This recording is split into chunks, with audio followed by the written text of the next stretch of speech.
दोस्तों, जब से अमेरिका के राष्ट्रपति डोनाल्ड ट्रंप जी आए हैं और अपने मागा की तरह मेक अमेरिका ग्रेट अगेन के तहत अमेरिका में प्रवासियों को लेकर कड़े से कड़े नियम बनाते जा रहे हैं। और इस बार तो हद हो गया कि जब उन्होंने ये नियम निकाल दिया कि अगर कोई टूरिस्ट के लिए अमेरिका में जाता है या फिर किसी काम से जाता है और वो अगर 30 दिन से ज्यादा वहां पर रुकता है तो उसको पंजीयन करवाना पड़ेगा, मतलब कि उनको रजिस्ट्रेशन करवाना पड़ेगा। और अमेरिका के व्हाइट हाउस के प्रवक्ता की तरफ से खुलेआम धमकी दिया गया है कि अगर कोई व्यक्ति ऐसा नहीं करता है तो उनको या तो जेल हो सकता है या फिर जुर्माना हो सकता है या फिर ये दोनों सजाएं हो सकता है।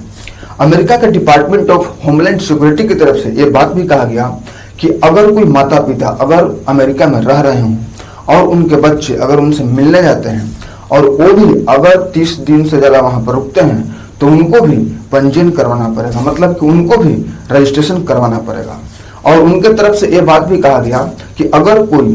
H1B वीजा लेकर अमेरिका में रहकर वहां पर अपना काम कर रहे हैं या फिर वो स्टूडेंट जो F1 वीजा लेकर वहां पर स्टडी कर रहे हैं तो उनको पूरा का पूरा रजिस्टर्ड माना जाएगा।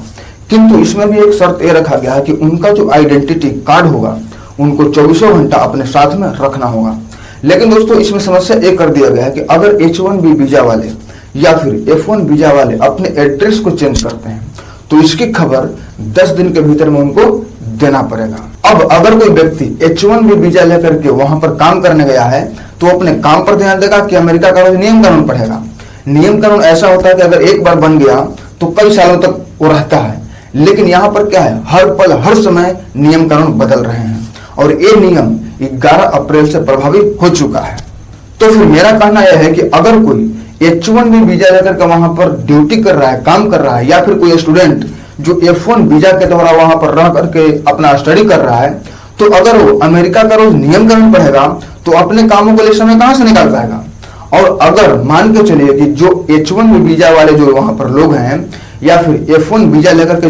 जो स्टूडेंट है जो स्टडी कर रहे हैं, तो अगर जहां पर वो रह रहे हैं और उससे सस्ते में कहीं दूसरे जगह पर उनको रूम मिलता है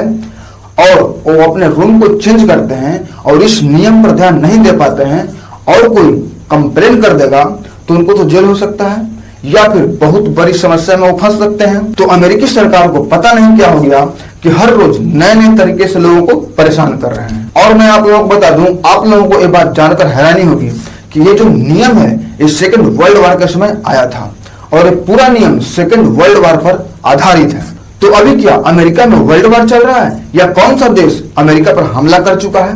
अपराध रोकना बहुत जरूरी है और बहुत अच्छी बात है, लेकिन हर व्यक्ति को अपराधी समझना ये अपने आप में किसी भी देश के लिए खतरा है। अब मैं आप लोगों को बता दूं कि अमेरिका में विदेशी प्रवासियों में सबसे ज्यादा मैक्सिको से लोग जाते हैं और सेकंड नंबर पर विदेशी प्रवासियों में भारत से लोग जाते हैं। अब अगर कोई व्यक्ति टूरिस्ट के लिए अमेरिका में गया है और वो फिर 30 दिन से ज्यादा वहां पर रुकता है और फिर वो अपना रजिस्ट्रेशन नहीं करवा पाया तो उसको तो हमेशा डर लगा रहेगा कि अगर हम पकड़े गए तो या तो हमें जेल हो सकता है या फिर जुर्माना हो सकता है या फिर ये दोनों सजाएं हो सकता है। और यही नहीं, अगर कोई व्यक्ति बार बार अमेरिका में टूरिस्ट पर जाएगा और अमेरिका का बार बार नियम चेंज होते रहेगा तो डर के मारे अमेरिका में टूरिस्ट के लिए जाना छोड़ सकते हैं। तो इस तरह से अमेरिका का अर्थव्यवस्था पर भारी असर भी पड़ेगा। तो दोस्तों, ये वीडियो आप लोगों को कैसा लगा, अच्छा लगा या खराब लगा, कमेंट जरूर कीजिएगा। तो दोस्तों, फिर मिलते हैं एक नए वीडियो में, तब तक ले दोस्तों जय हिंद जय भारत।